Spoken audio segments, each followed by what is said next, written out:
At Calvary, the people aren't fighting a war on drugs. They're fighting addiction. And their biggest weapon is faith. But why can't drugs and faith coexist? There's no communication with God through the means of a substance. The only way the Bible speaks to get reconciled to God and have communication with Him, Jesus says, I am the way and the truth and the life. No man comes to the Father but by me. What about, like, for instance, Native American tribes who actually use drugs to, at least in their terms, find God? A lot of times what people have done in history is they've even used mind-altering substances, which the Bible would refer to as, in some translations, witchcraft, some translations, sorcery. Here's the Christian perspective. Yeah. This is it in a nutshell. Right. You don't have so much of a drug and alcohol problem as you do a worship problem. We switch God for an idol. And here's the thing, Dean. With the idol, sometimes alcohol or drugs, is what you're saying. And Dean, when I pass by a liquor aisle in a store, what do I see? A sanctuary with idols. Alcohol is the result of grain and yeast interacting with sugars in a process called fermentation. It's the most popular drug in the world. And today, about 140 million people suffer from alcohol-related disorders. So are there any biblical figures who speak about drug abuse specifically?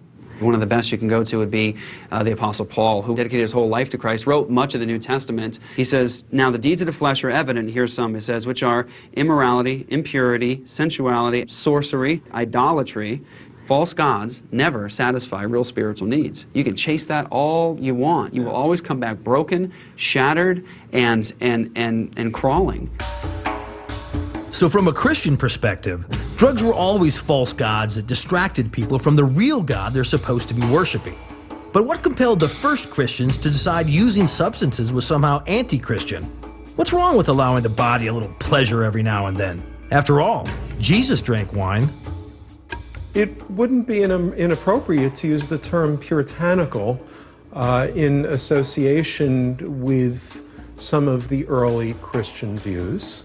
This sense of self-denial was an important part of at least an idealized early Christian spirituality.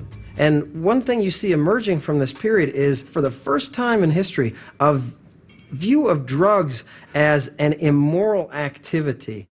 All morality aside, drugs pale in comparison to what Christians believe is the ultimate high. At some level, you can feel that ecstasy feeling, or the feeling you try to get when you take drugs in church or in Christ. Absolutely, no question, and it's real, Dean. It's for real. So Christianity has stood firmly opposed to drugs since the beginning. But Judaism has a different take. While there is some anxiety expressed in rabbinic texts, there was a celebration of the possibility of physical pleasure, whether it be sex or intoxication, in moderation. Everything in its proper place in moderation, but all an important part of the way we live this life in this body, in this world.